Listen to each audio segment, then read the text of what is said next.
كوكو، السلام عليكم، كنتمنى كاملين تكونوا بخير على خير، احسن الاحوال ان شاء الله يا ربي. ومرحبا بكم في هذا الفيديو. اليوم ان شاء الله نوجد معكم واحد سباغيتي كتجي ساهله وفريمون كتجي بنينه بصوص بشاميل. المكونات ديالها بساط ودغيا كتوجد تقريبا 10 دقائق ها هي واجده. تبعوا معايا ان شاء الله المراحل. غادي ناخذ معنا كاسرونه فيها الماء، وغادي ناخذ سباكيتي، وقبل غندير 2 معالق صغار ديال الملحه، وغنحط سباكيتي ديالي في الماء وانا غنقسمها على النص كيف ما كتشوفوا بهذه الطريقه، و2 معالق كبار ديال الزيت. وفي واحد المقيله غناخذ واحد شويه ديال الدجاج الصدر ديالو، هذا غير باش كيعطيني البنات، تقدروا تعوضوا بالطون شويه الكفته المهم اللي بغيتو. وغناخذ معلقه كبيره ديال القزبر وثلاثه ديال الثومه محكوكين، عندي مليحه سكنجبير والبزار.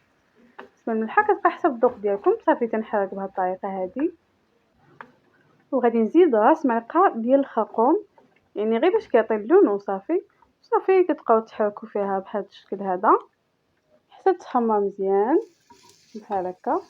بالنسبه لداك الثومه والقزبر كيف كتعرفوا راه كيتلائم مزيان مع الدجاج، ضروري ديروه. وفي هذه الاثناء غادي ندوزو نوجدو صوص بشاميل ديالنا. غناخذوا مقيله فيها الزويته، معلقه كبيره ديال القزبر، 3 الفصوص ديال الثومه حكيناهم، وعندي معلقه ديال الملحه وشويه البزار. يعني كيف كتعرفوا صوص بشاميل ما كتحتاجش توابل، عندنا غير المليحه والبزار باش يعطيني السما. صافي غادي نبدا نحرك بهذا الشكل هذا حتى يتحمر ليا مزيان. وغادي نزيد 2 معالق كبار ديال النشا اولا ديال الدقيق، يعني اللي متوفر عندكم.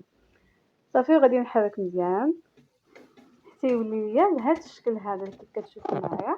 وغادي نزيد نصف لتر ديال الحليب، وغادي نبقى نحرك مزيان مزيان. يعني حاولوا ما تحيدوش يديكم على التحرك باش ما يتكتلش لكم ويهبط لكم النشا لتحت اولا الطحين لتحت.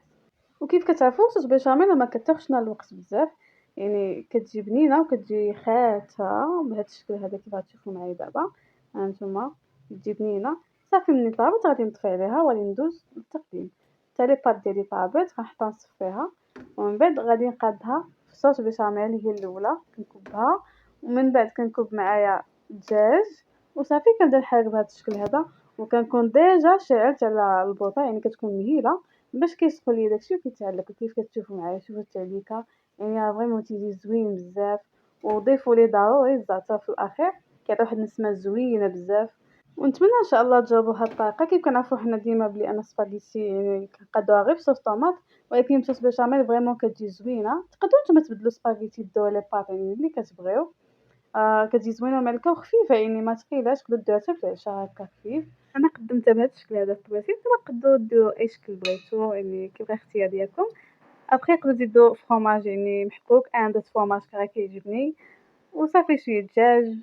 وهذه هي الطريقه. نتمنى ان شاء الله تجربوها ويعجبكم الفيديو، وتردوا عليا ولا فيديو قادم ان شاء الله بحول الله.